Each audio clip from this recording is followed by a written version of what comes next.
Good evening, everyone, and thank you very much for coming this evening to this regular West Ada School Board meeting on September 8th. As is our habit, we will stand for the Pledge of Allegiance. Please join us.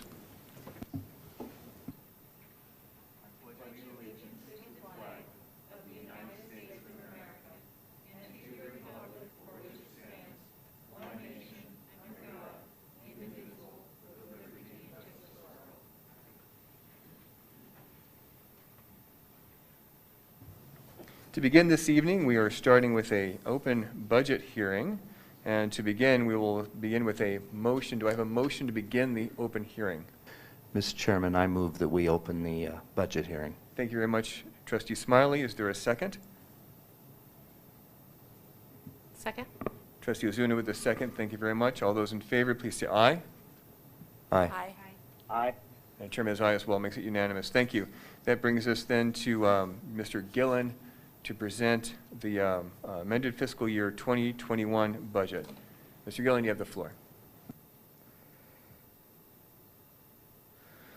Chairman, trustees, thank you for the opportunity to present this evening. I was going to walk through an amended budget for this evening. So we're going to take a little bit of time. We're going to walk through why we're adjusting the budget, and then we're going to talk about a couple of those major changes, and then I'm going to show you a copy of the budget publication that went out in the paper. So first off, why are we adjusting the budget? So as you're all aware, the supplemental levy passed. Part of our process for that is that now in order to levy those dollars, we're going to talk about that a little later on during the budget process when we talk about the L2 form. Essentially, we have to have those dollars budgeted. So that $14 million in revenues that we have to be able to do our levy needs to be a budgeted part of our budget and actually approved by the board. So that's the major focus of the reason tonight. There were some other budget changes you probably saw. There was an additional $1.4 million associated with the athletics donation that was discussed in a previous board meeting. There were some other changes for transfers in. If you remember during the CARES Act funding when we talked about 3 or 4 months ago, we were trying to figure out how the money was going to come.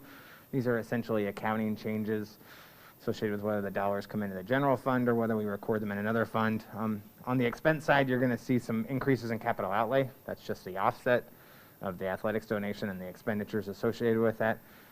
Then you're still going to see the budget deficit that we discussed last year. So the $14 million came in. We have an offsetting increase in our ending fund balance. We still run a budget deficit. Those two dollar amounts should look familiar. If you remember, we talked about the transportation dollars that we essentially were saving last year, going to spend this year, and then we have that ongoing $595,000 budget deficit. And so those dollar amounts stayed intact. We didn't fix the budget deficit with this change. We're essentially just bringing in the revenues and increasing our ending fund balance. Other budget conversations. You might be wondering, how's enrollment looking? What are projected support units looking like? What are some other revenue impacts, FTE, fund balance projections? We're going to have all of those conversations. It's just a little early to have them right now. Right? We just started. This is day one. We're starting to check attendance numbers. We're looking at enrollment. We're obviously tracking that every day. Usually what happens is around October, early November, I come back and start having those kind of conversations as we look at enrollment and as we take a look at projected support units and what that looks like. So more to come with that. Also, that usually coincides with our conversation about fund balance, which we usually have as part of the audit process. So this is a copy of what got published in the paper. The general fund changes I kind of went through. You'll notice the major change is other tax revenue. If you check the column that's in blue, you'll see that $896,000, and you'll see the proposed budget is $14,896,000. That's the associated increase in the supplemental levy. You'll see down below a pretty large increase in our ending fund balance. So that's going from 21 to 32. Again, also increases. And then there's those other changes I discussed. Other funds also had some changes. If you walked through each of the documents, you can see that there was an increase in fund balance, so beginning balances. There's also usually an increase in offsetting supplies. That is pretty standard for us. In July and August, we'll try to calculate carryover and ending fund balance for all of our grants, and then we'll allocate those dollars into supplies because a lot of times there are September 30 grant applications they need to do, so we need to do fund balance calculations. All part of the standard process, just not always something you see at this time of year because we're not usually making budget adjustments. And with that, I can stand for any questions you have. Trustees, do you have any questions for Mr. Gillen? Trustee Ozuna, please. Mr. Gillen, thank you. If I remember correctly, during negotiations, that could potentially, there were some things that could potentially come up again if the levy were to be passed. Is that one of the items that's to come back to us at a later time this year? Yeah, all of that, Chairman, trustees, thank you for the question. Yeah, all of that will be part of those conversations that we'll have later on. So a lot of those still need to be solidified as we look at enrollment. Great, thank you. Trustee Johnson? Thank you, Mr. Chairman. Jonathan, I just have a quick question. I know we're going to get like some actual data around enrollment in October, but I'd like to know what we're seeing today. So can you give me an idea of what the enrollment numbers are looking like compared to last year? Yeah. Chairman and trustees, so if you remember during the budget process, we talked about kind of like a stop loss provision, which again, I think we need to have some more conversation about later on and what that stop loss looks like and how it actually works. That's hitting at 3%. Is at least when we start needing to have the conversation. And what you'll see during the emergency levy 2 conversation we'll have a little later is we're not budgeting for one. Part of that is we are anticipating an enrollment decrease. And so we're going to be closer to that 3% than I think we would have originally planned for. Okay, thank you. Trustee Newhoff, did you have any questions? Not at this time, thank you. Okay, thank you. Then, thank you very much. I appreciate your time on this. And are there any public comments on the budget hearing, for the budget hearing? Seeing none, then we will move to close the hearing. Do I have a motion? Mr. Chairman, I would move that we close the budget hearing. All right, Trustee Smiley with the motion. Is there a second? Second. Trustee Johnson with the second. All those in favor of closing the budget hearing, please say aye. Aye. Aye. Chairman is aye as well, so it's unanimous. We are now out of the budget hearing. That brings us then to the agenda, consent agenda in the regular session. Clerk Newbold, do you have any changes or updates? Chairman Kloffenstein, trustees, Superintendent Reynolds, I've attached all the patron comments and all the emails to the additional items on the agenda. Thank you very much. And those are found online. Trustees, do you have any changes to the consent agenda? Seeing none, I will entertain a motion for the consent agenda at this time. Trustee Smiley? Mr. Chairman, I would move that we approve the consent agenda. Thank you very much, Trustee Smiley. Is there a second? Second? Trustee Ozuna for the second. Is there any discussion?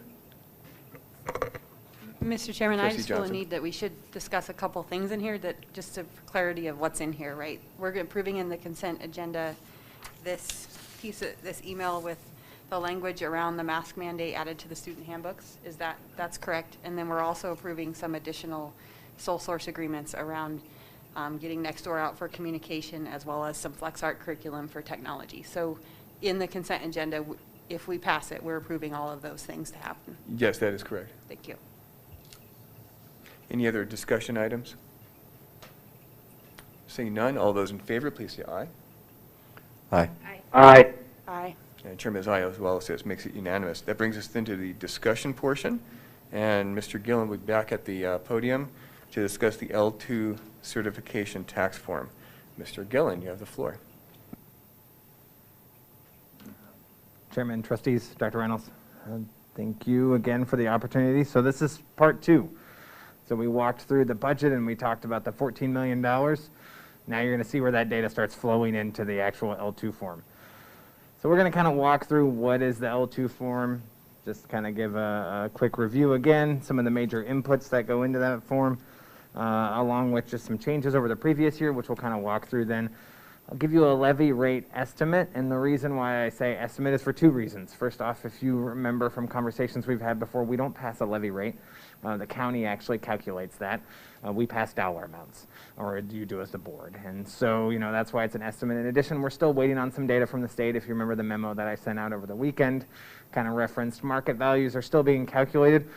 We're still waiting for those. And so again, it's an estimate based on, we'll get some more of that data in the coming days. And then you'll get to see a copy of what the L2 form actually looks like.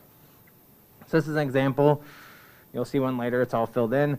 This is essentially the form that we use. There's a couple other spreadsheets. We essentially identify what bonds we have outstanding, what we're paying on them, but this is the certification of the actual dollar amounts. So inputs into the L2 form. Major ones are market values. Mr. McQuaid came and spoke to us. He talked about anywhere between an 8 and an 8.5% increase. So we've kind of built our expectations on that form of that amount of a market value increase. Again, we still don't have those numbers exactly yet, so there will be some changes to that number. Debt service is one of the major inputs. Part of what we're levying is obviously debt service we have on the bonds. Our expected debt service for next year is roughly $41.9 million. Levies that have already been approved, so the supplemental, we just discussed that and increase of that in the budget and what's been approved. Plant facilities at the $16 million. And then there's a couple other things. We get what's called a judgment levy. That's the $96,000. Essentially what that is a couple years ago, there were dollars associated with basically someone went, usually it's a commercial entity that will go and say, we'd like an exemption or we'd like a change in our value. And when they request that, it adjusts how much they pay. Essentially, we received less money during that year, and so now the school district the following year can follow up and essentially re-levy those dollars to fix our budget. So that's the $96,000. Tort levy is $423,000. That helps us offset the costs associated with purchasing insurance. And then the other one that we typically would have, Trustee Johnson kind of referenced this question already, emergency levy. So as part of the communication, when we built our budget, if you remember, we budgeted for 0 enrollment, which would mean no emergency levy associated with that. One, we don't think we'll qualify, and two, to obviously align with communication we've already had, we decided not to look at levying that this year. And so that'll be a change. So changes from previous year, tort levy changes about 30 to 40 grand every year. It depends on, it has a couple of other inputs. It's a straight calculation. The judgment levy is new this year. Again, it has to be driven off an entity that claimed an exemption, and so that doesn't happen every year. In this case, we have it. Next year, we probably won't. The emergency levy will be changing. Last year, we levied right at $4 million. It'll be 0 this year. Debt service is also changing, $57 million down to 40. If you remember last year, as part of the 2018 bond that we did, we front-loaded a substantial chunk of those bonds to save on interest costs. So this is the offsetting year where now the reduction is going to start happening associated with that debt service. Overall levy reduction of around $23 million year over year, which obviously will lead to a reduced levy rate that we'll assess. So this is a calculation of how the estimate works.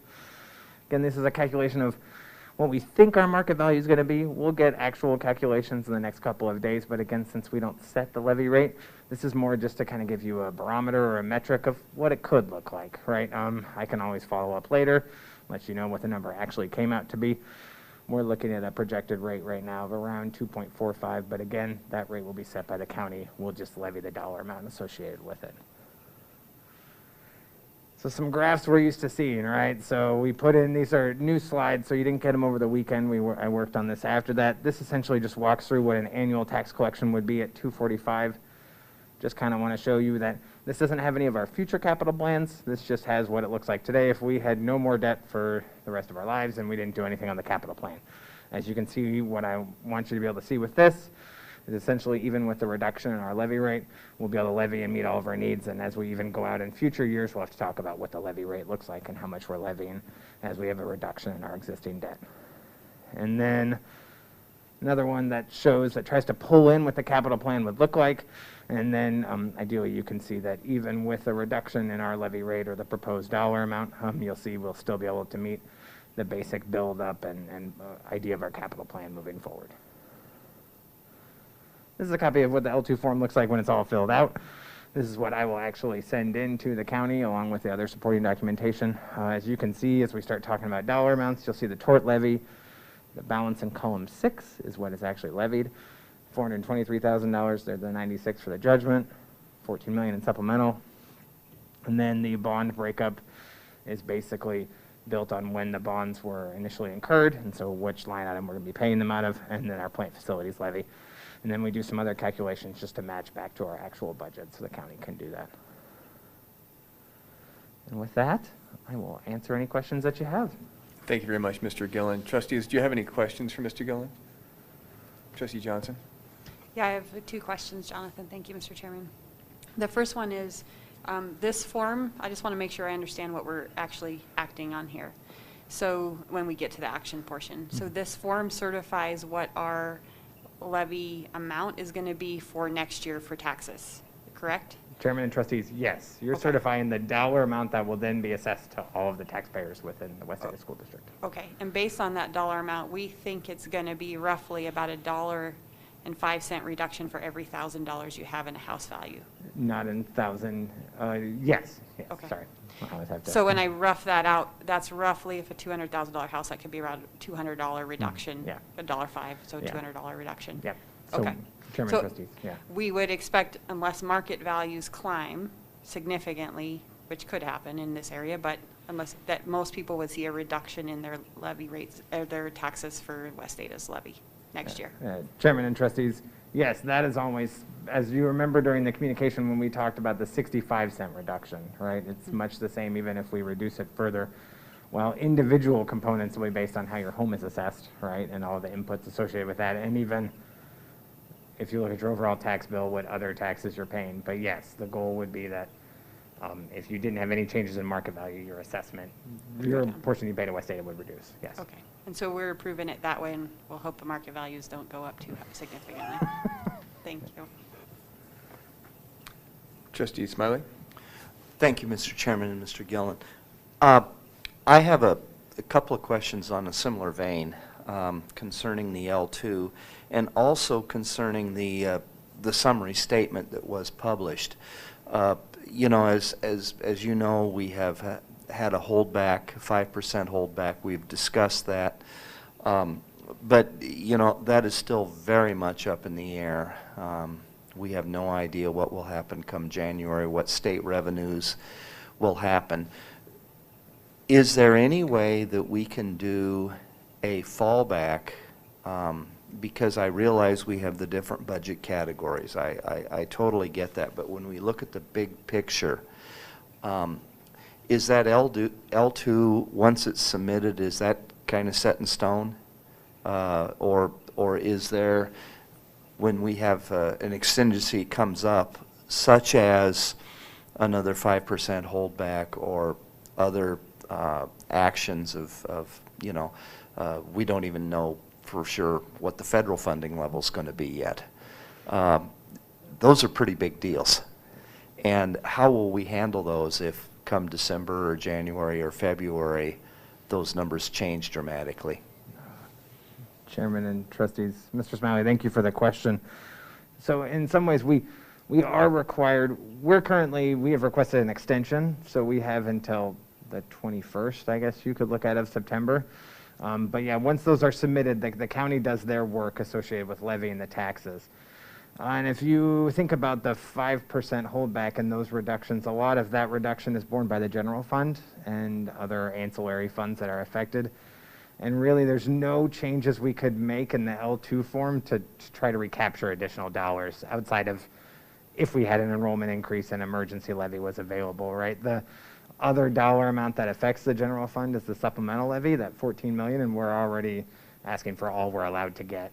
So a lot of the other dollar amounts are really driven off a reduction in the bond fund, which is just really a metric of how much debt we have outstanding. So unfortunately, if we have another 5% reduction or if reductions continue, we'll be back talking about budget and the impact of those separately from the L2 form. Because you know, those are the sort of things that keeps the trustee up at night, and I'm sure you too. Chairman and trustees, yes, it does. We're in agreement on that. Trustee Newhoff, did you have any questions? Thank you, Mr. Chairman.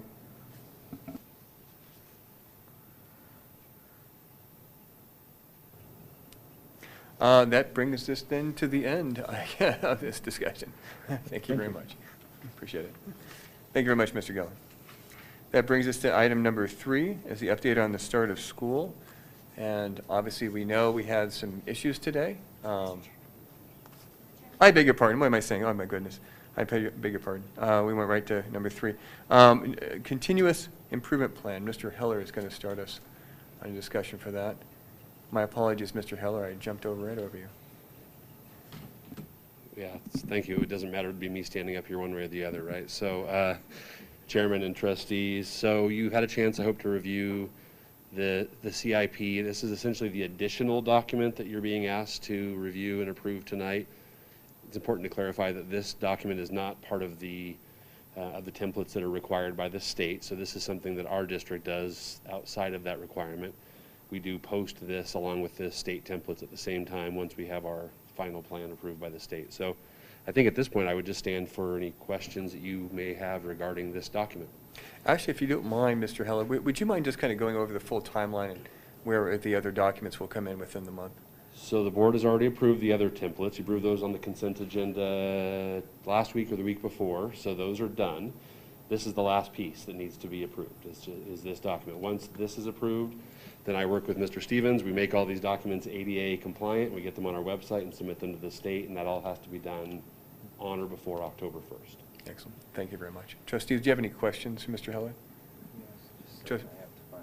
Trustee Ozuna, I'll start out with her since you're looking. Mr. Heller, I'm certainly in support of us continuing down with HRS, but one of the things that I saw in there is kind of a continued push toward effective teaching in every classroom, which I think is really important, but also very difficult in our remote and blended learning situation that we're in this year. Can you talk a little bit about whether or not we really expect to move schools through that level 2 certification this year, or if we're going to make progress on that but delay certification in that area maybe until we return all students to the classroom? Chairman and trustees, so if you look at HRS goal number 2, it states that by May 1st of 2022, so not the end of this spring, but the following spring, is when we would be asking all of our schools to be certifying. So we have delayed that goal to the end of next calendar year, next school year. However, we're not stopping our HRS work. We are just asking them to continue to use their leading and lagging indicators in both HRS level 1 and HRS level 2 to guide their professional development decisions, to guide additional professional development and other instructional decisions that they need to make. So we are still looking at those HRS level 2 indicators in light of both a remote and an in-person learning model that we're living in, and looking at those indicators to help us identify where we have areas to grow. But we are not focusing on the certification process. And I think the certification process often is the part that gets the most attention in the HRS world.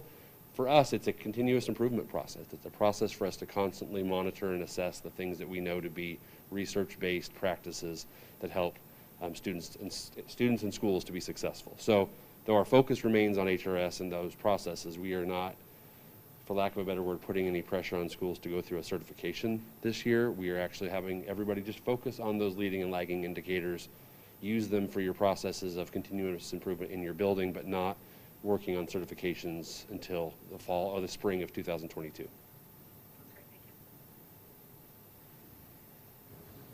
Trustee, beg your pardon, Trustee Smiley. Mr. Chairman, this is something that we began working on last year, and we were working with Eric, and perhaps Char can help us with this a little bit. The page 5, Board of Trustee goals, and part of it is that we are going to be communicating with patrons, and we were going to have the availability of a kind of a mass email list, which is, you know, obviously the easiest way. There's no way we can talk to each patron. But I'm just wondering if those lists are available broken down by trustee zones, or are they broken down by school attendance zones? And I'm just wondering what the status is, because I know that was a project that we were kind of working on with Mr. Exline, you know, in the previous year, and I don't know how far we are along on that. So, Chairman and trustees, I would say that I can get with the communications department. We can look at what our tools will allow, and I can report that back to you so that we can give you some good information on what we actually can do using Blackboard, using our email servers, that sort of thing. So I can work on that for you. Yeah, because that would be a very good tool for all of us, I believe. Trustee Johnson. Thank you, Mr. Chairman. Brett, I want to talk about the engagement data in here. So I know we didn't have data from last year, but when I look, if you'll scroll up just a little bit more, when I look at, and I'm new, right? So I don't have the history. What I have in history is what's in the document. But when I look at this engagement data and I look at our student engagement, I have some concerns about how low that is. Can you help me understand what's going on there? And the goal's fine. I'm more concerned with how low the numbers are. So Chairman, trustees, one of the things I will tell you about these student, staff, and parent engagement surveys, there was a point where West Ada did our own surveys, and we felt like we asked really good questions that were very actionable and gave us really great information to make changes for our schools. These surveys are now provided by the state. Some of those questions and the answers they give us are far less actionable for us, and so we continue to use these because these are required pieces for us for the state. We agree that we don't like these numbers and we wish they were higher, but we also know if you read some of the questions, and it might be something I can provide to the trustees as an actual copy of what those questions are so you can see the way that they're asked. It does provide a glimpse into maybe why these are so low, but I think it's something that we continue to want to work on and improve. We know that our schools look at this data and really take it to heart and really try their best to figure out how to answer it. It's always interesting when you're asking, for example, an 8th grade boy about their level of engagement in school, and if you look at the way those questions are written, they definitely create opportunities for kids to answer them in a way that isn't necessarily always as reflective of what's actually happening. But it's a hard thing to really quantify when you're talking about asking a student to answer questions about their own engagement. And so I would say we like the surveys we used to give, maybe a little bit better than the ones that we now are giving through the state, but it's data that we use and we use it for improvement purposes, but it's not as actionable as some of the data we used to get in our previous surveys. Okay. So that kind of brings me to my follow-up question. I wasn't quite sure how that all worked, and I have a couple thoughts, but how do we plan to get from 52% to 60% in the next year? Well, I think, Chairman and trustees, that part of it is through our, we feel like our HRS surveys that we actually use give us really great data, gives our families and our parents and our students a chance to engage a little bit more with what's actually happening in their buildings. And so that process is giving us that opportunity. I know schools are constantly figuring out, talking about how can they increase the engagement level. I know that high schools are constantly talking about how do we get more parents to attend parent-teacher conferences? How do we get more parents to engage in the events that we put on? I think it's just a constant work that the buildings are doing. In terms of each school, I'm sure each school could give you their plans for engagement, because we ask them to essentially create goals that also mirror our goals and help to move our goals forward. So they could probably give you more specific information on theirs. I know as a building principal, we were always talking about when we hold an event in the evening, how do we get more parents to engage? Middle school seems to be the years when we start to lose parent engagement and students start to maybe engage differently with the content, but it's a constant process that we're working on. I know that our teachers this year, in a different way, engagement means a whole lot different things now, right? When we're asking kids to engage remotely, and how do we assess how engaged they are? But I think first day, we don't have all the answers, but we're continuing to talk about that with our building principals. I know that when our region directors run their leadership team meetings with the staff, we're talking about the HRS process and how that process helps to build community engagement within your school, whether that be student engagement or staff engagement or parent engagement. Okay, thank you. I just have maybe one follow-up question, because when I hear the word engagement, it means a ton of different things to different people. So can you tell me what engagement means when we're talking about the measurement of this? Is it engagement in their daily learning for students? Is it engagement in, because I heard a couple different things. So tell me what for student engagement, is it these 4 categories right here, the cognitive engagement, social, emotional, and overall? Is that what we're That's judging? what those surveys are measuring, yes. Okay, and then is the cognitive, social, and emotional, are those based on data?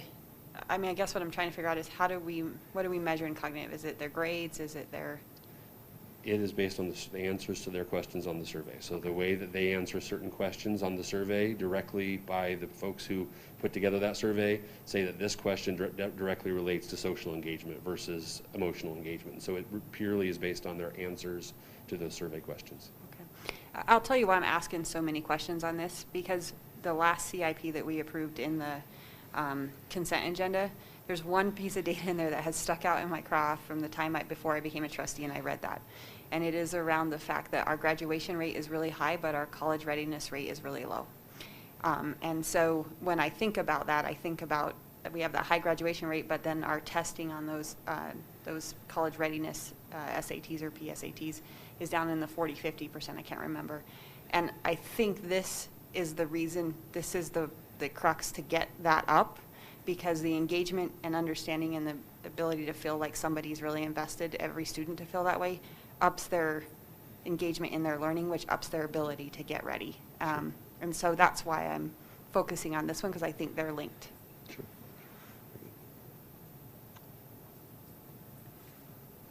Any other trustees with questions? Mr. Heller, thank you very much. Truly appreciate it. Thank you.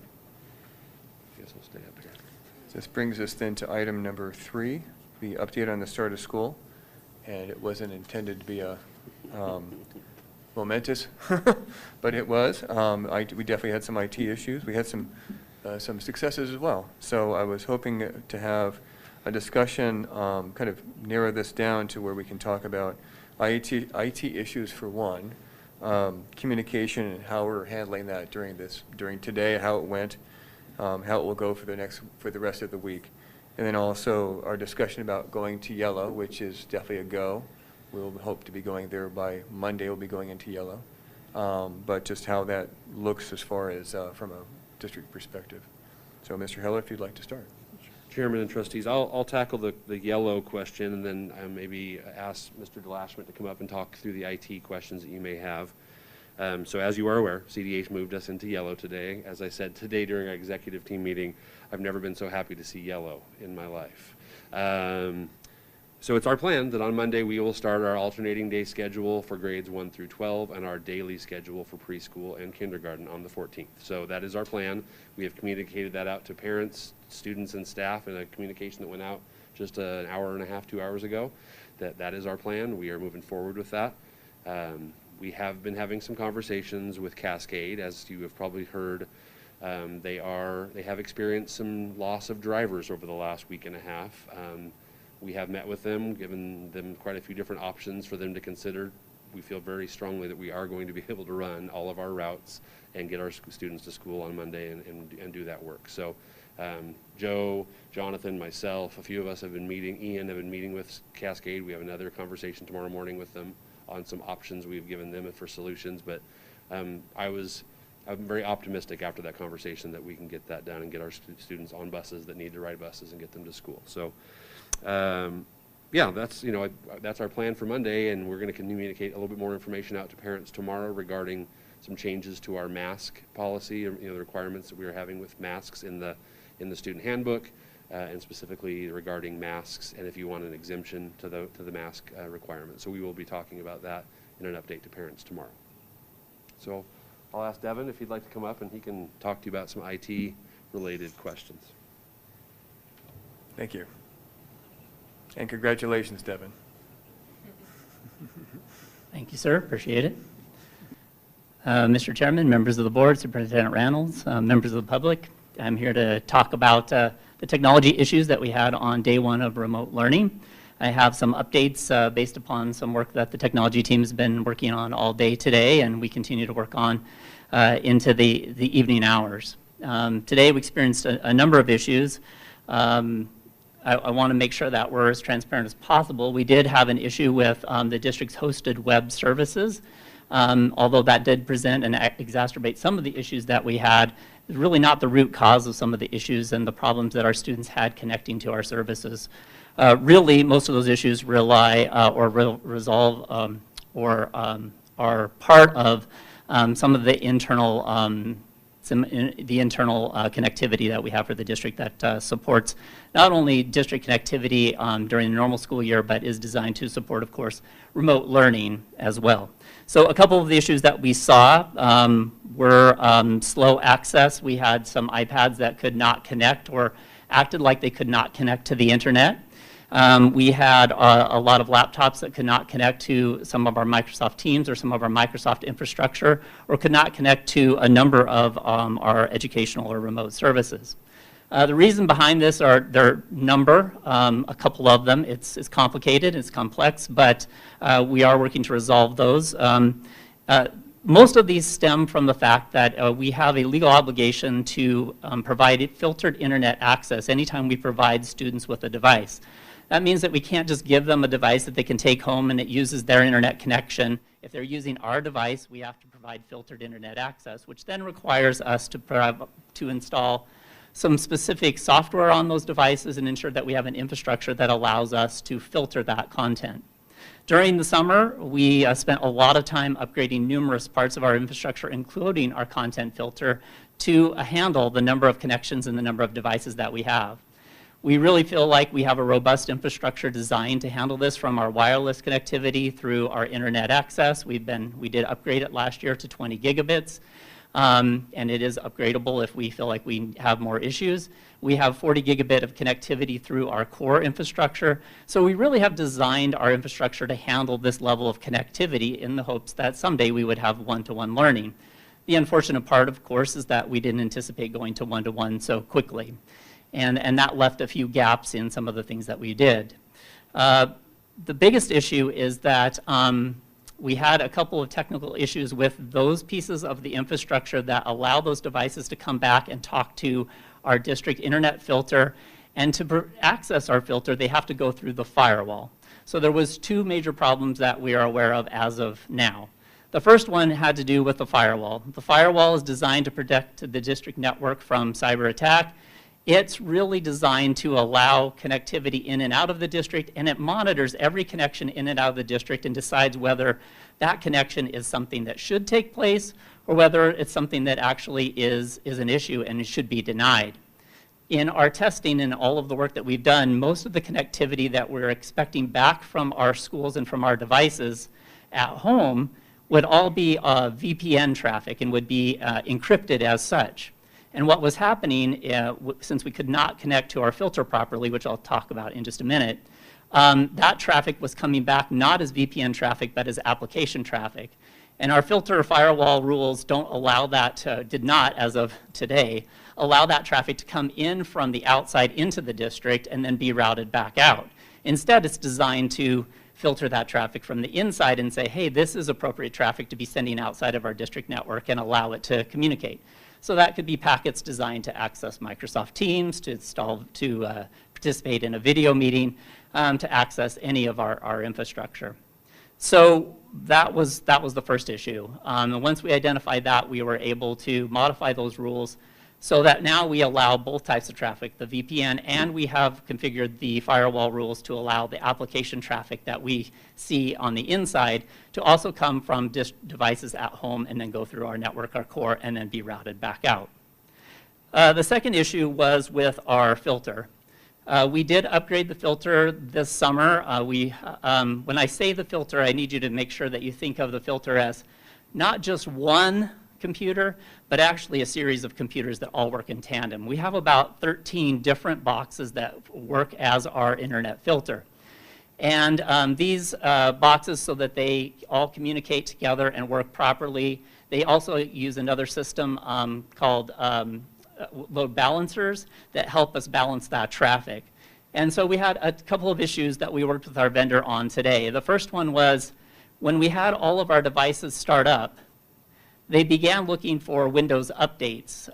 If you think about the process that we have to get 40,000 devices ready in the summer, we have to create an image in the early summer, and we deploy it on every device. We get that installed. We do some updates at that time, and then the devices are turned off and waiting for the school year to begin. So now, as the school year is beginning, those devices all are programmed for security reasons to go out and immediately begin pulling updates. And what happened today is we didn't overload our bandwidth. What we did is we overloaded the CPU capabilities of our filtering devices. They just simply could not handle that number and process that number of requests fast enough, and it caused all of these connectivity issues. So to alleviate that concern, we have turned off, at least temporarily, using our cloud management system. We have told all of our Windows devices to stop checking for updates so that we can better manage that in the future.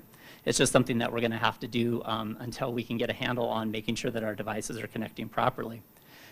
This initial startup or spike in bandwidth that we see during the start of the school year is very common. We see this commonly every school year, but we just don't have 40,000 devices all starting on the same day. Typically, we have classrooms here and there that are starting up.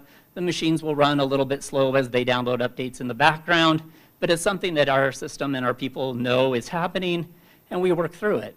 And if you think about the beginning and the start of the day, a lot of our elementary schools, they don't turn on those devices those first days of school. And a lot of classrooms are doing classroom management activities and all sorts of things, so we don't see that huge spike in bandwidth where every device is connecting and then looking for updates. So those were the primary changes and primary issues. There are some other things that we could talk about making some changes in the future, but we do think that we have the bulk of the issues resolved as of today in our testing, and we have our vendors engaged to help us continue to monitor the situation and make any modifications that we can on the fly. One thing I should note is that our vendor for our Content Keeper, which is our web filter, they did help us install an update to tweak and tune the performance in our load balancers. That did help them immensely. But really, I think the biggest change is going to be stopping all of the Windows updates from downloading and processing at the same time. So those are our biggest issues. With that, I can provide additional technical details where you have questions, and I'm sure that you have a variety of those questions. I guess I would like to say two things. That one, I think the technology team works extremely hard in this district to make sure that our staff and students have reliable technology services. I'm very sorry that today did not exemplify the work that they do.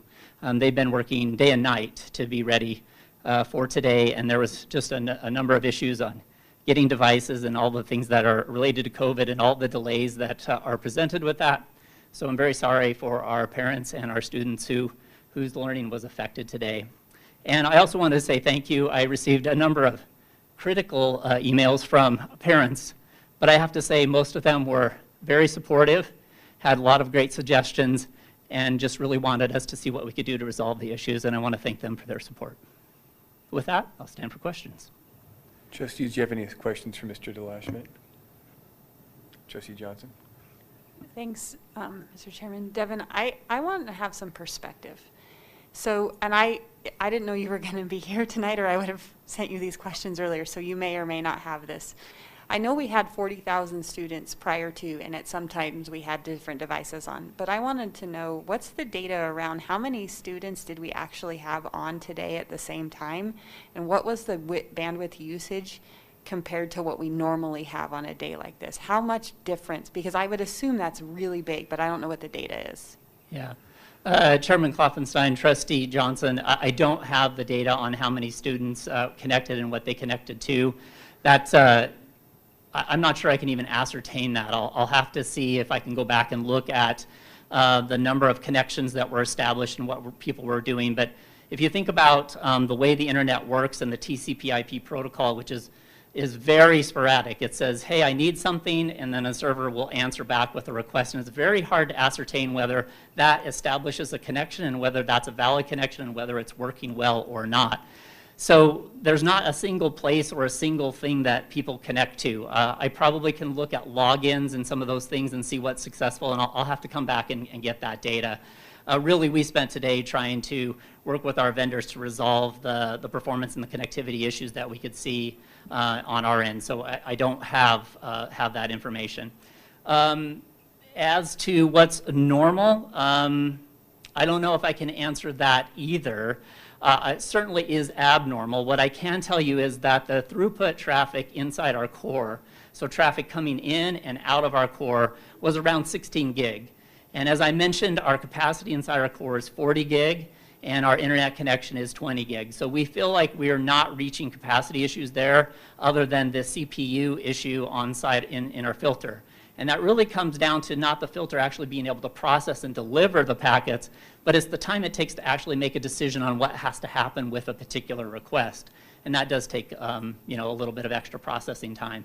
And so our vendor, they made some major changes to that today. So for example, from a technical perspective, we were seeing pings inside our core infrastructure from the firewall into our filter being 200 to 300 milliseconds, which is an amazing amount of time. Those are super long delays.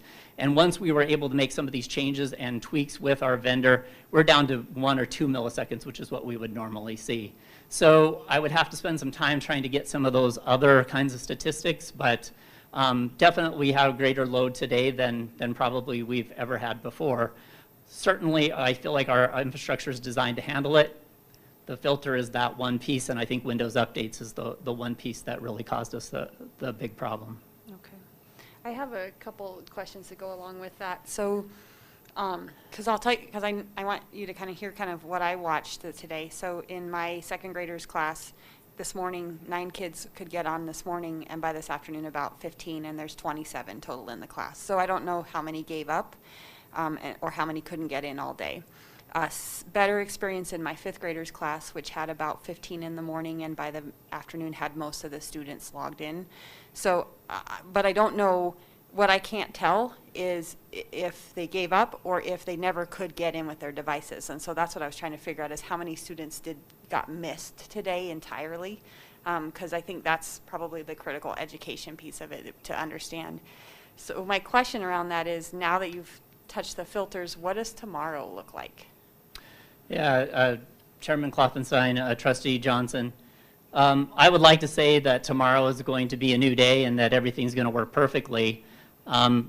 But realistically, I don't know that I can promise that yet. I have a number of concerns and issues that our team is still working on, we're still monitoring, and I have to be very careful about the decisions that we make moving forward. These devices are not connected to our network. So therefore, if we make changes and we do something that interrupts their connectivity and our ability to reach out and make changes to that device through the resources and the tools that we've implemented to support remote learning, we could end up in a situation where we can't update and make modifications to the devices that we need. So I'm being very cautious. I have some big decisions that I still need to make tonight about maybe changing the way our iPads connect and filter. And I'm trying to be very cautious in that to not make the situation worse. What I can say is that I have not only my team, but a number of consultants and businesses that we have fostered relationships with over the last few years that have technical experts that even go beyond the expertise we have inside of our team, that are monitoring and helping us monitor this in real time, and we're making as many changes and implementing as many things as we can to resolve the issue and get as many students as we possibly can connected. We are still working and making sure that our service desk is available to answer as many calls as possible. I think one suggestion that I had from the public today, which I really appreciated, was perhaps we need to send more frequent communications out to parents. I really believe in transparency. I've been in public education my whole entire career, and I really believe in what we do, and I believe that everything that we do needs to be transparent, and the public has a right to know. And I think in this situation, perhaps, had the circumstances been a little bit different, we would communicate differently, but it was one of those situations where you think, oh, it's just the answer is right there, and it will be resolved in a matter of minutes, and we'll be able to just sound the all clear. And that just didn't happen. It's more complicated than that. So I think sending out more communication on a regular basis throughout the day, and just letting people know what the issues are and the concerns and what they can do about it, if they can do anything at all to help us. I have a number of parents, as I mentioned, that are sending me emails. They have been very willing to help us troubleshoot. I worked with parents all weekend on some issues, and they've just been amazing. We have some very technical parents also inside this district, and they have reached out over security and privacy concerns and over all sorts of issues, and in an attempt to obviously help us get through this. And it's been amazing to have all of that support. think I had Trustee Smiley next. That's okay. Trustee Ozuna? Mr. DeLashman, I appreciate all of that information and the fact that you hit on communication. I think the experience today would have looked a lot different had we have handled the communication differently. The first update went out to staff about 2 hours after high school started. So people are into their second period and having a lot of issues, and high school students have their own devices, so they're sharing information, and they're not engaged with their teachers for the few that were able to get on, and the experience there was bad. That communication then said there was additional communication coming, and I'm a parent, so I see the parent side as well, and I didn't get an additional communication until 5:05 this afternoon. My kids are pretty tech savvy, so they figured out really quickly that if they went from their school-issued laptop to their home device, they had more success. So that information was shared with some of their friends. So they were able to get on it. And I got to just say, too, while we're talking about this, the teachers did an amazing job working through some of this. So huge kudos to them. But other people, I mean, we received volumes of email like you did. And some people heard from their schools, while others did not. Some of the messages from the schools said, try a personal device. Others said, don't contact the school. This is a district-wide problem. If you get on the West Ada website right now, it actually says if you have tech problems, contact your teacher. So there's a lot of miscommunication out there. I'm not sure if the right answer would have been try your own personal device, and we're sorry we're missing everybody else, or maybe some of those other systems would have worked better if we would have had those switches, or if the right answer might have been everybody pause and let us work through this. But what we ended up having was some kids had a first day of class and others didn't. Some kids got the syllabus today and know the expectations in the classroom while others don't. And I'm not sure how we catch that up. I mean, do we have students that now listen to that material electronically that was covered? Do we have teachers that are expected to teach the same material again? And more importantly than all of this is, what do we do tomorrow? So if we encounter these same problems tomorrow, what's the answer? Chairman Kloppenstein, Trustee Ozuna, I appreciate the feedback. And I did, throughout the day, it obviously didn't transpire in real time that you could see all of that happening in real time that was happening. Our teachers are amazing, and one of my biggest fears with remote learning has been the burden that this is going to place on them to actually be the primary tech support for their students, which is not really what they signed on to do. But unfortunately, this does generate a situation where they are providing tech support.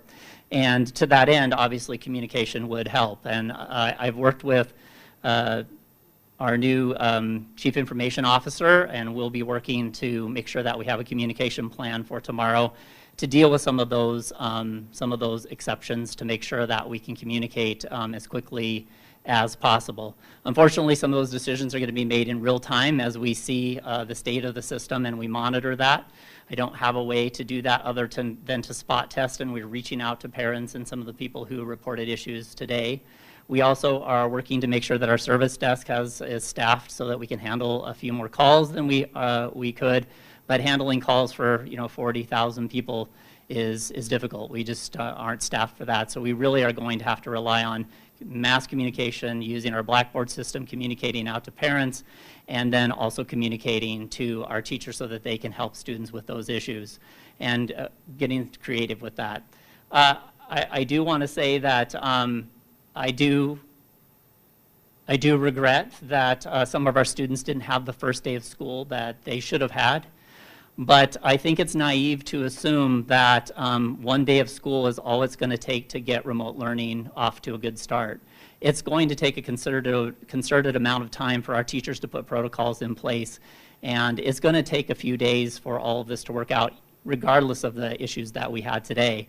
And I think it will take an amount of time for our students to adapt and know the protocols and to be able to use the technology effectively. It's just part of how this process is, because we're implementing one-to-one literally on the fly, not something that we would have chosen to do if we had chosen to implement a situation like this or a solution like this, a one-to-one.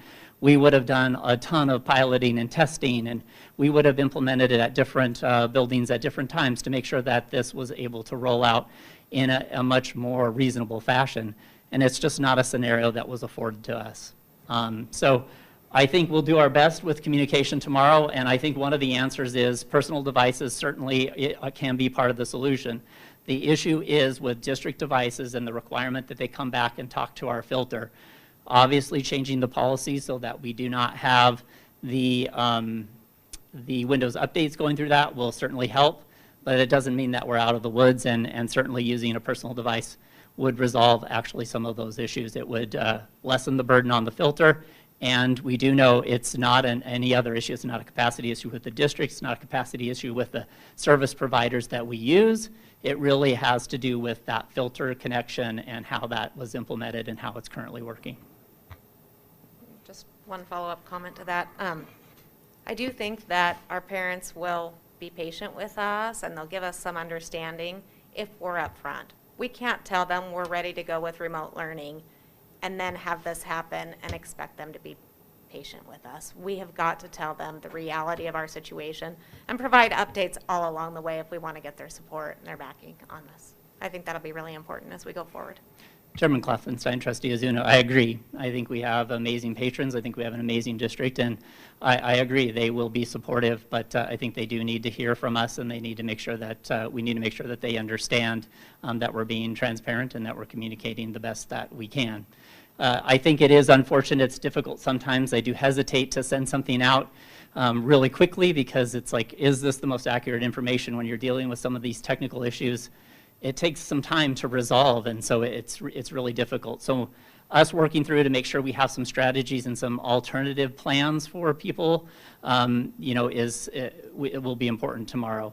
One of those things might be for our Teams meetings to be able to take place and for the audio to take place so people could still call in. You might not be able to see the video, but audio only could be an option if we continue to have issues tomorrow. So we do have a host of other technical changes, again, that I'm sitting on to make a decision about whether they are the best in the best interest of the district and whether we should implement some of those technical things or whether we think we have the situation in hand as of this evening.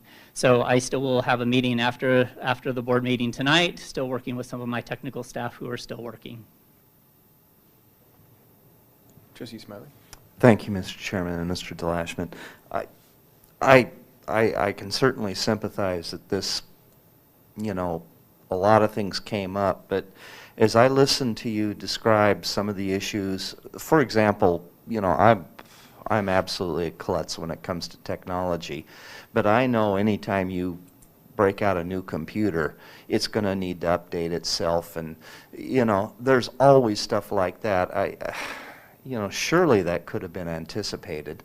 I mean, we delayed the opening of school by 2 weeks so we could theoretically get a handle on these problems, get ahead of these problems, and not have everything made to where now we're having to do everything on the fly. It's never good when you have to do stuff on the fly. And I just, you know, I think that, you know, we can't second guess and we can't do that, but my goodness, you know, we delayed the opening of school. We did this, and, you know, I just felt overwhelmed today because I was getting so many emails and people, and you know what? If I was a parent, I'd been upset too. It was frustrating. And I honestly didn't have a good answer. And, you know, I think that one of the things, I think that this is a great lesson for all of us to learn.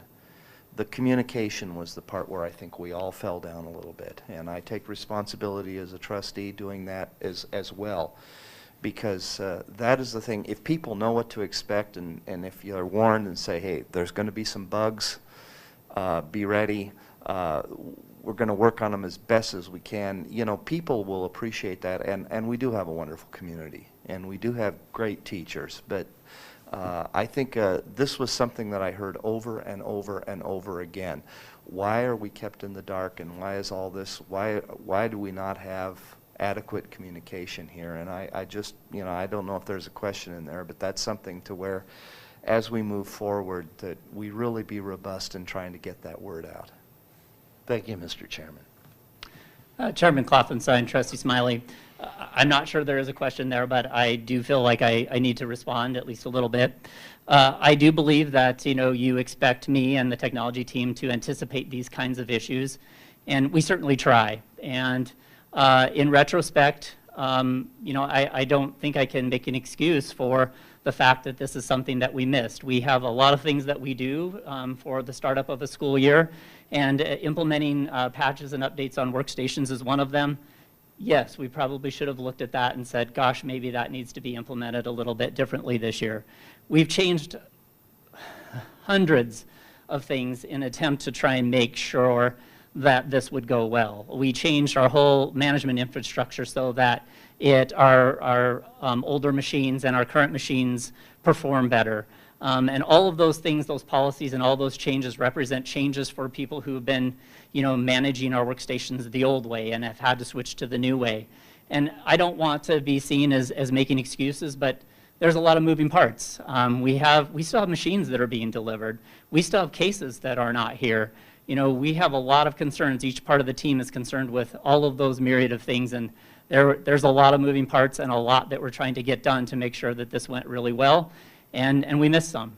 And there's just really no excuse. That's just, it happened, and we're doing our best to try and make sure that we go back and look at those things to make sure that we're ready for the days to come.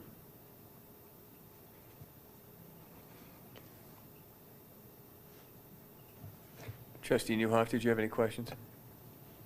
I have a adjournment, and I appreciate the detail you provide about what went on. I certainly did follow my own daughter this morning. I wanted to touch on two things. The first kind of piggybacks something you just you said that waiting on some devices. Are those impacting students or teachers, or where are we at with that? Chairman Klopfenstein, Trustee, we still do have a few devices that are being prepared for teachers. Yesterday, I came in and worked with a group of technicians and some of our technology management team to image the remaining devices for teachers at 8 of our schools. Those are being deployed as we speak.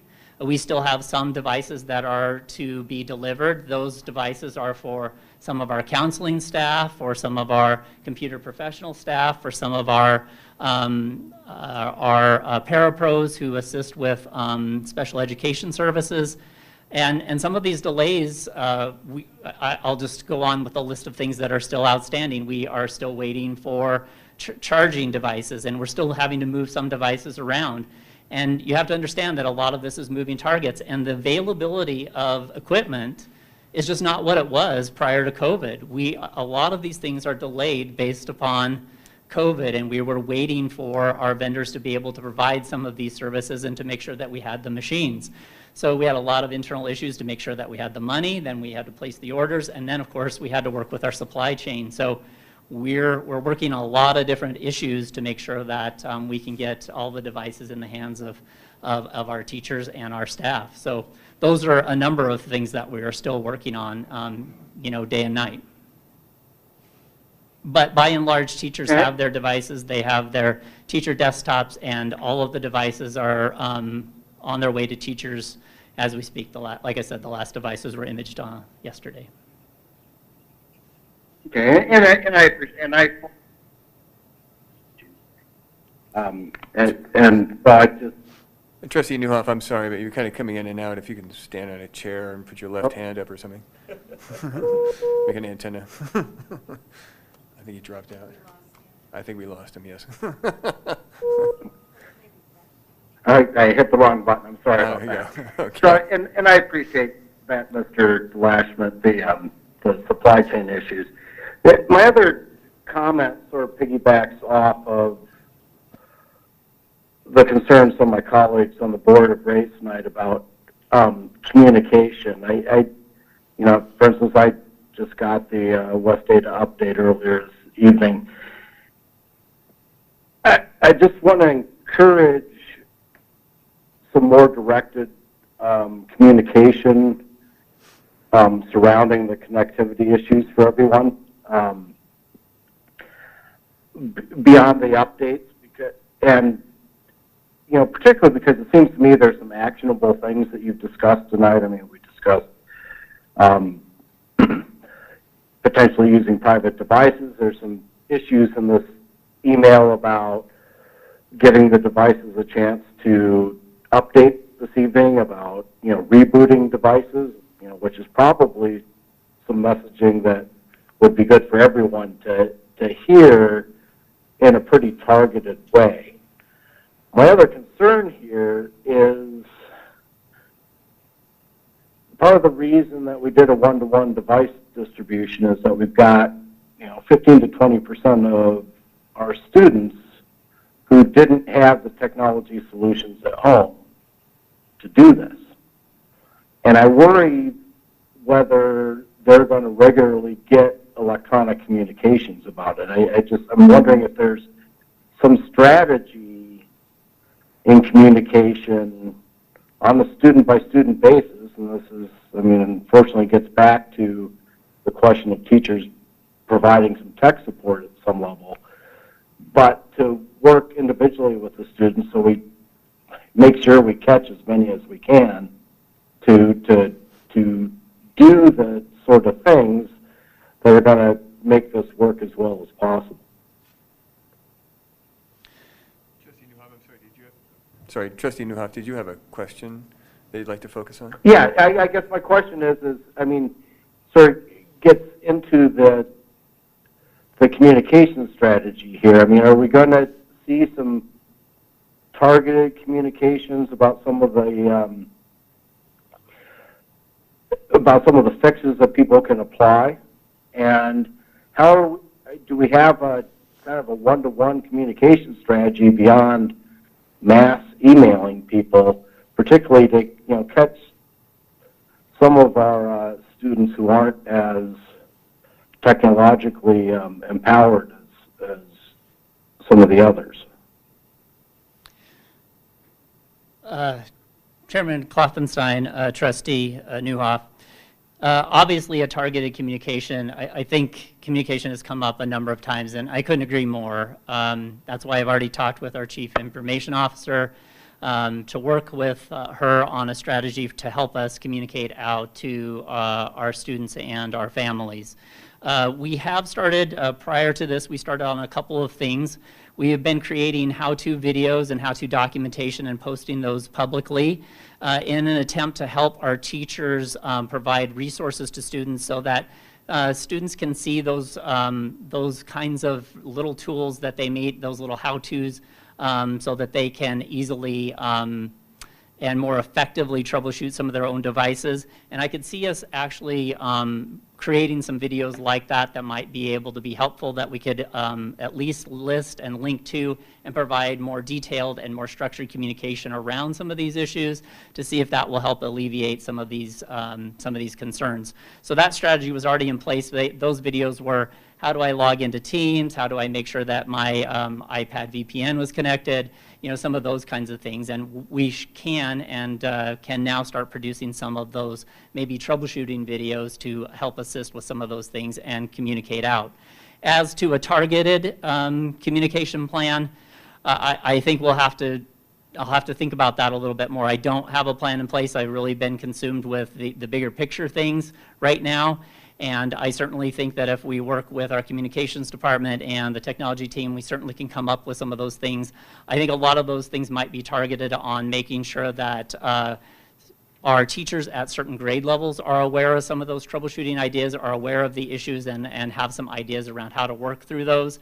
I think we have some ideas around how we can use staff, particularly when we're in the red category, where we might have some people like our computer professionals who might be available to provide some support assistance and might be able to reach out and address some of those issues for individuals very specifically. We have a number of tools that we've deployed so that we can actually reach out and touch every device and help troubleshoot that, and see what's going on so that we can help parents and students with individual issues. It's just unfortunate that there's just so many of them at this point in time. If we can make sure that a majority of those issues and people can begin to connect, that perhaps those little onesies and twosies, which for us will be thousands, that our service desk and our field techs will be able to reach out on an individual basis and help start resolving some of those individual problems. We do have the capacity to do that. We have done that in the past. We do handle calls from parents and students individually into our service desk. We do, I think, do a very good job once we get a handle on those issues of addressing those individual concerns. Trustee Newhoff, does that answer your question? Yeah, that's all. Excellent, thank you very much. And Mr. Lashman, thank you very much. Take your pardon. Trustee Johnson, do you have another question? Thank you. Mr. Chairman, before I ask Mr. Lashman, are we going to have Mr. Heller back up after this, or do I need to ask questions for We'll both have of more open questions. Right now we have Mr. Lashman, so we can be open afterwards. Okay. So first, Devin, I think you've unfairly gotten hit with the communication because your job is the CTO. You're not the Chief Communications Officer. So I appreciate you taking the hits, but it's not all on you, in my opinion. I wanted to ask, because I can't remember, what's the size of staff that you have working on all of this? Chairman Kloffenstein, Trustee Johnson, thank you. I appreciate your comment, but I am the CTO of a school district. And in a school district, you wear many hats. That's just the job. And, you know, it's my job to make sure that things in technology go well and that we come up with some of these ideas and solutions before we have to address issues like this at the board level. And I feel like that's my duty and my responsibility. And I will take the responsibility for that. What I won't take responsibility for is solving all the problems myself. It just simply can't be done. And I will turn to others, including our executive team, our communications team, and my team to help me resolve those issues. So I do appreciate your comments. As the board knows, it's been an interesting journey for me the last few weeks. And I will make sure that we communicate better and that we take responsibility for this issue. The size of the technology team, we have a team of about 50 people who oversee all sorts of different aspects of technology directly related to the issues and concerns that we have tonight.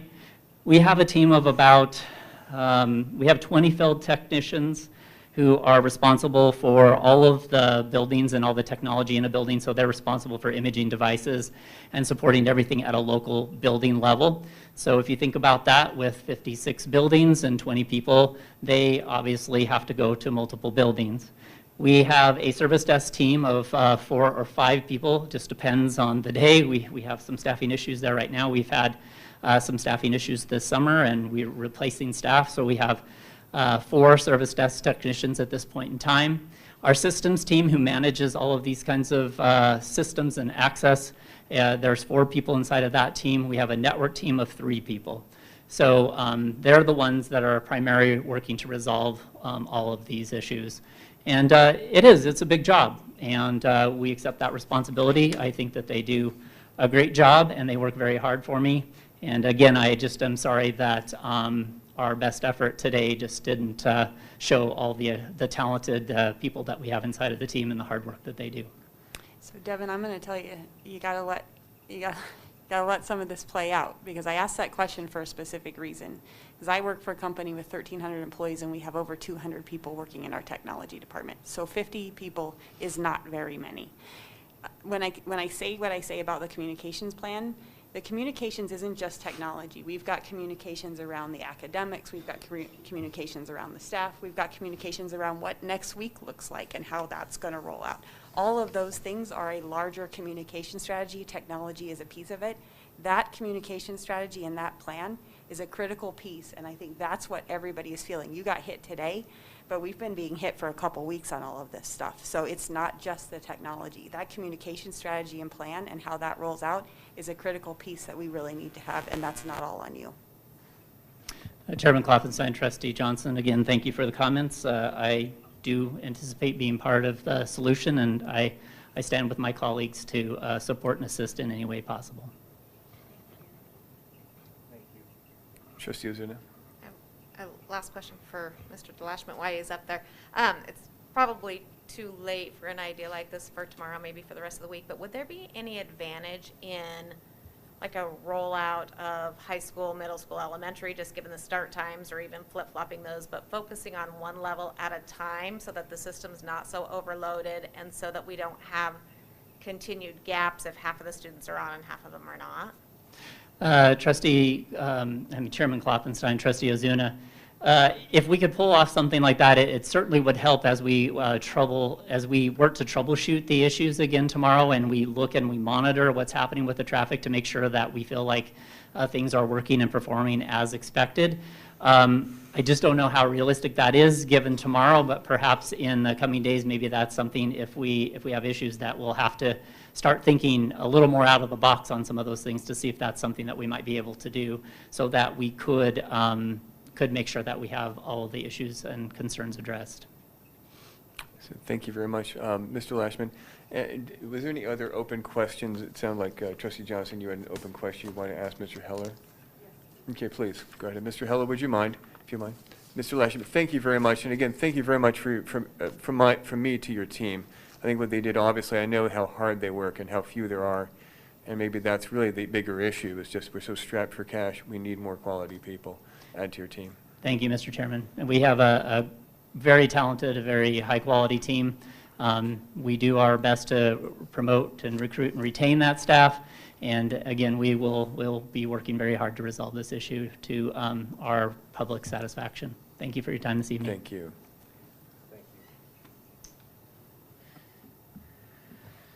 Brett, you were getting off too easy. Yeah, I figured. I have a couple questions, and they all kind of tie together. Great. So I'll just kind of throw them out there. So I sat through the orientation with one of my kids. My husband went to the other one last week. And one of the questions that came up in the room was, when we transition to yellow next week, what happens to the student who is not in the classroom if they miss their in-classroom day, and how that's supposed to look? So that's one piece. And I asked that because the technology issues don't go away just because we go to yellow. Yep. So, they kind of come hand in hand. And then, I don't know that this question's for you, it may be for Dr. Rannells, but. I beg your pardon, Jonathan. Would you mind, just to make sure he would answer that one? I apologize, I don't mean to interrupt you, but if he would answer this one, and then we get your question again, Yeah, I just could for do the second one. segmentation. You always want me to only answer a couple questions, and I want to make sure I got them all in. Thank you so much, I appreciate it. Chairman and trustees, so this also, I think it aligns a little bit with the question, if a student is quarantined for 14 days, what happens, right? So we talked a little bit about that last week, that a student who's supposed to be in person and they're not able to be, what are we going to do with that student? And I believe our teachers have talked and have started to plan around this idea of they're going to have to provide, in some ways, they're going to provide both. They're going to be working with their students who are physically in class, but they're also going to be working to engage with students who, for whatever reason, couldn't be physically in class that day. So I know that at both of my children's, when I went to their session at their school, that's exactly kind of what those teachers talked about, which was, if you're not able to be here on the physical day when we're in class, then you'll be able to get on and connect. And so they're going to record sessions, they're going to do different things. Every teacher, like I said last week, is going to do that slightly differently. But we are going to have to live a little bit in a world where, when a student's not in class, we give them opportunities to still connect and engage with what was happening. We are talking a lot about technology today. There's a lot of hardware issues to run a live session, recorded session from a classroom and have it be a good experience for the student sitting at home. So we do have some limitations there. But I do believe our teachers have been talking a lot. I talked to Centennial's principal the other day, and he's very specifically talked to his teachers about this fact that this idea of, when you come back, I'll get you caught up, isn't going to fly. That we have to use the technology that we have at our disposal, that if a student's not able to be there, if they are well enough to engage while they're at home on that day, that we allow them to engage and we provide opportunities for them to engage. But easier said than done, and I think every teacher is going to have to work through that a little bit and figure out what works best for them. And again, like I said to our teachers, and I said I believe last week, that's a function as well of the PLC team. It shouldn't be each individual teacher trying to figure it out. I know my wife's an educator, and her team is talking about how do we support each other through this process? How do we all provide content that can be shared regardless of which teacher the student actually is enrolled in, that they're all working together to build content. So when a student can't be there, they have things that student can use to engage with the learning that should have been happening that day. So that kind of makes me think that even though we think we'll get out of everybody being online in the classroom next week, we're probably not. No, and that, in fact, I would agree. In fact, we've talked very clearly that this, we're being forced into this one-to-one push, and we're moving this direction because of the situation we're in. But it also has this opportunity for us to learn and grow through this time and actually come out the other side in a better place in terms of a year from now, students who have to miss a significant amount of time for some other illness or some other situation doesn't mean they just have to be absent from the classroom. They now have this opportunity with this hardware and with some of the things we're going to learn this year for us to be better off and allow students to stay engaged in the process. So no, we go to yellow next week, we're still going to have students, whether it's on their off day when they're learning remotely on an alternating day schedule, or those students who have to miss because of whatever circumstance, that they are going to be able to still be on and engage. So the hardware issues, the filter issues, those things we talked about tonight, those don't all of a sudden go away just because we move into a yellow alternating day situation. Okay. So that brings up kind of my second question, because we're sort of stepping through the stages, right? We started with the fully remote this week. We're now going to pivot to the alternating days next week, and we've given some authority to move, in some cases, to every day for some students. Folks want to know what that looks like. And I don't know that that's you or Dr. Randalls, but we gave some authority for, especially in the elementary, and not to say that high school and middle don't also have the same question. I've been starting to get it there too. But troubleshooting a technology piece of equipment for a first and second grader is just not going to happen. And so this question I have is, we're going to move to yellow next week, but what does the plan look like for, or how are we evaluating adding every day for all the 1 through 5 that we approved last week? So Chairman and trustees, and I'll allow Dr. Reynolds if she'd like to chime in as well, but I did send this afternoon an email to our exec team and kind of said, here's maybe first draft idea of how we might start bringing first grade, second grade, third grade in. We have a COVID task force meeting where I'd like that team to have a chance to review that idea of a plan. Let's talk about what are the pros and cons. I think there's a big assumption is that we stay in yellow, right? We go to yellow next week, and that we are able to stay there for enough time to start bringing those other grade levels in. I think our plan would be early next week to announce to our parents the next phases of that transition plan. So the next phase would be first grade likely, and I don't know that we're going to necessarily bring any more than 1 grade in after that. In that next phase, it might just be first grade, and then potentially the week after that, maybe it's second and third grade. So those are things that we're going to talk about in our COVID task force meeting shortly, and evaluate a draft plan of that we can then start sharing out with our families and our principals. Thank you. I have 2 requests in. Once you have that plan, as soon as you have a draft, I'd love to see a copy of it. And the second one is a request, and it maybe is not necessarily yours, but I'm just going to make it, and somebody hopefully will pick it up, is that we have the communication strategy overall, and then how we're going to touch from an education and a technology perspective by next week. Thank you. Okay. Great. You bet. Dr. Reynolds, did you want to comment, or? No? Okay.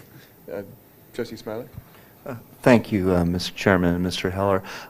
Could you kind of go over what our plan is right now, starting next Monday? Because, my feeling is I want to get as many kids in class as we can possibly do safely.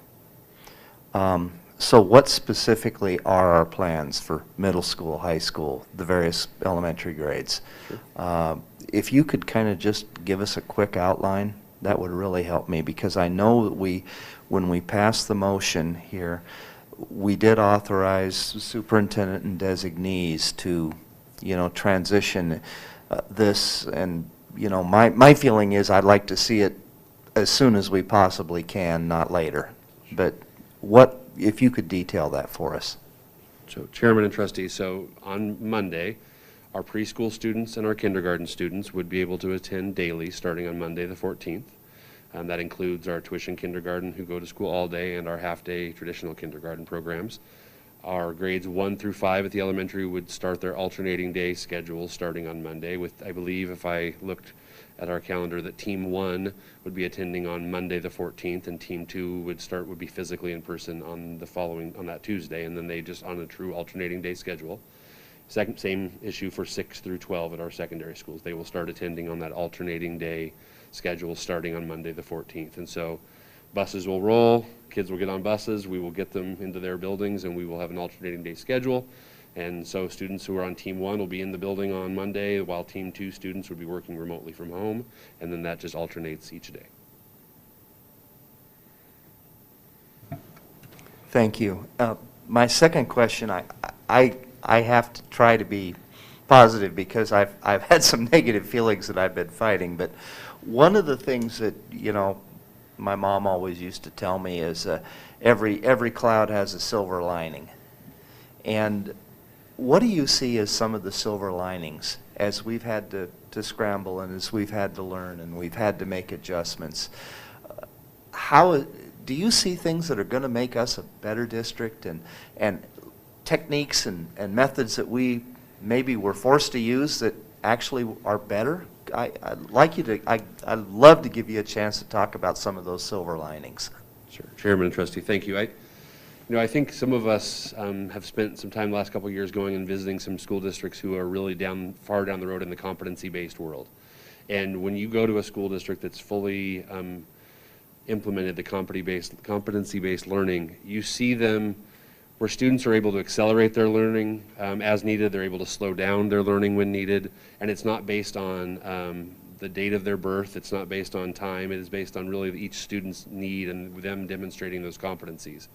Every district I've seen that's done that well has done it with a blended learning approach where that laptop device, that device is both part of the classroom that they're in physically, but it's also part of what they're doing outside of school. And there's this blended world where some students are working independently in a classroom, moving themselves forward on their content, while others are working in the back of the room with a couple other students one-on-one with the teacher because they need some more additional help.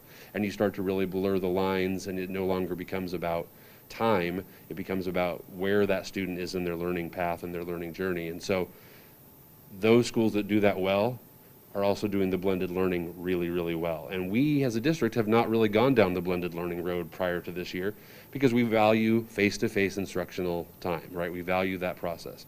This has forced us to accelerate our timeline on the one-to-one world. It's forced our teachers to step outside their comfort zone for sure. I can speak for the teachers that I talk to regularly who this is not would not be the way they would choose to go, but are starting to see some real value in it.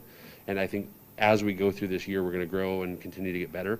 The silver lining, I think, is by the end of this year, and Dr. Randalls has said it, education may never be the same. We believe we have the opportunity to make it even better through what we're going to be learning over this school year. Some of the lessons we're learning are going to be painful lessons, and we know that, but we're going to be better for them at the end of this. So thank you very much. Thank you. Excuse me, thank you very much. And just want to say thank you very much, and I know it's been a lot of work for you today.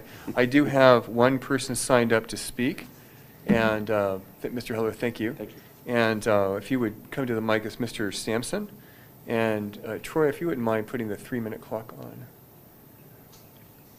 Mr. Sampson, if you would mind, please stating your full name and your address. Yeah, Herb Sampson, 1913 West Quiet Peak Street, Meridian.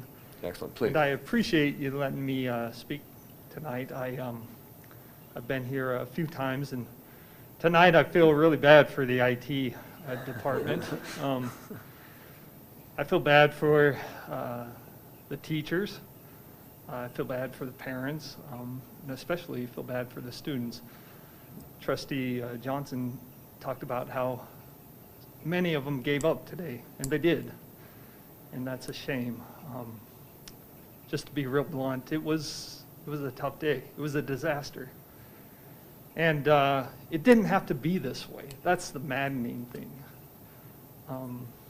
I think there was a real lack of leadership and a hesitation to make tough decisions from this board. And that is that is, nobody wants to go against recommendations from so-called experts. But when it's at the detriment of our children, we have to take a stand, we have to be courageous, we have to do what's right. Because there is no other way. It's worth the risk. And I reject the notion that science means we have to shut down the schools. That's garbage. We need to get our kids back in school where they can learn, where they're safe, where they can do the things that they need to do. So I just wanted to express that opinion. I appreciate you letting me do that. And it's about time. Let's get our kids back in school. You gave Superintendent Randalls the authority to put additional elementary classes in under the CDH yellow guidelines. I strongly suggest that come Monday, she take all of the elementary classes and put them in full person learning. And I suggest that this board show some real leadership by putting together a plan for our middle school and high school kids that they can go back to full-time in-person learning, even in stage yellow. That's all I had to say. I appreciate it. Thank you. Thank you. Thank you, sir. That then brings us then out of the discussion portion into the action item. And the first item on the action is the amended fiscal budget. Do I have a motion? Trustee Ozuna? Mr. Chairman, I would move that we approve the amended fiscal year 2021 budget. Thank you very much for that motion. Is there a second? Second. Trustee Smiley with the second. Is there any discussion? Seeing none, all those in favor, please say aye. Aye. Aye. And Chairman is aye as well, so it's unanimous. That brings us then to item number 2, the L2 certification tax form. Is there a motion on the floor?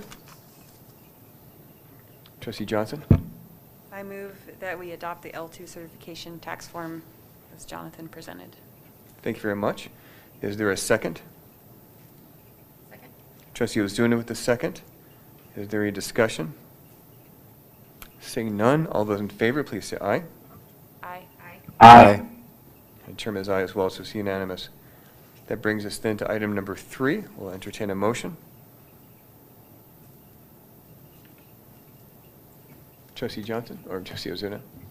Mr. Chairman, I move that we approve the continuous improvement plan. Thank you very much. I appreciate that. Is there a second? Second. Trustee Johnson with the second. Is there any discussion? Seeing none, all those in favor, please say aye. Aye. Aye.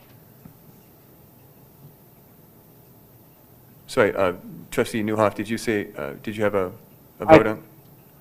You did, okay, thank you very much. The Chairman is aye as well, so it makes it unanimous. That then brings us then to item D. So as out of the action items, we're done with those. Brings us to item number D. It's a executive action or executive session. And for the motion, we'll need somebody to read the full language. Trustee Smiley. Mr. Chairman, as per Idaho Code 74206, Section 1B, to consider the evaluation, dismissal, or disciplining of, or to hear complaints or charges brought against a public officer, employee, staff member, or individual agent or public school student, I move that the board convene in executive session.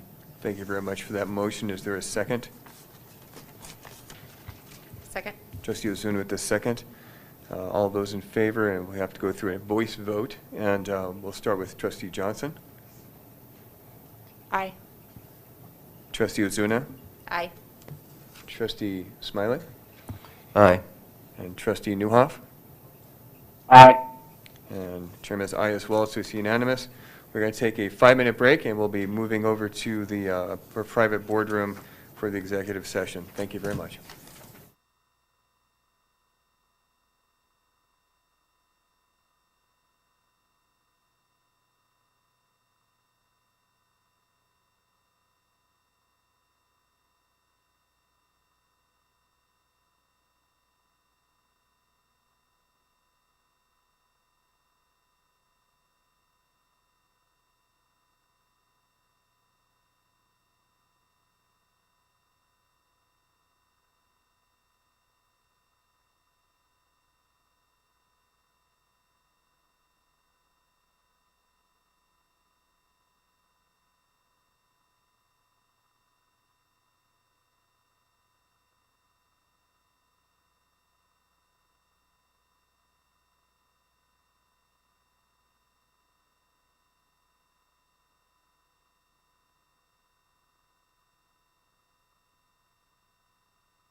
So it is 7:47, and we are back in session.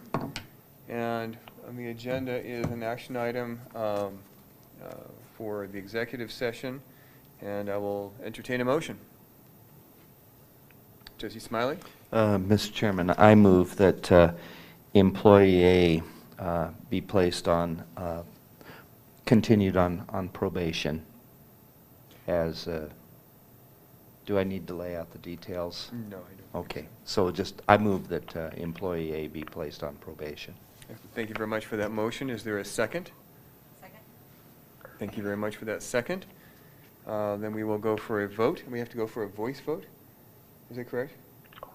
Individual. Individual voice vote, exactly. So we'll start with Trustee Johnson. I will abstain. I beg your pardon, abstain. Trustee Johnson with an abstention. Trustee Ozuna? Aye. Trustee Ozuna with the aye. Trustee Newhoff? Aye. Trustee Newhoff with an aye. Trustee Smiley? Aye. Trustee Smiley with an aye, and Chairman with an aye as well. Makes it 4 with 1 abstention.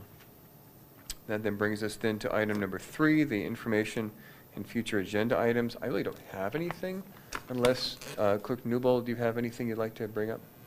No? Trustees, do you have anything you need to bring up? Trustee Johnson?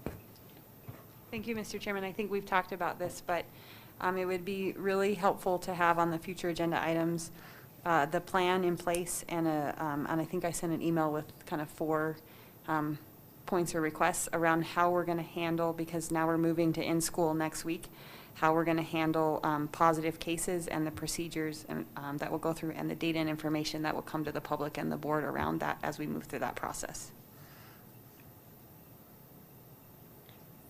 Excellent. Thank you. I'll probably have to talk to you about that later, but yes. But thank you. Trustee Ozuna? Mr. Chairman, thank you. One of the things that I would be interested in seeing at an upcoming meeting, if we could get our counseling staff to maybe come in and talk to us about the social emotional well-being of our kids.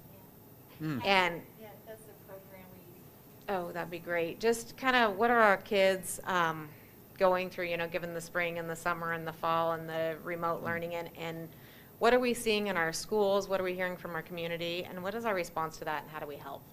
That's an excellent idea.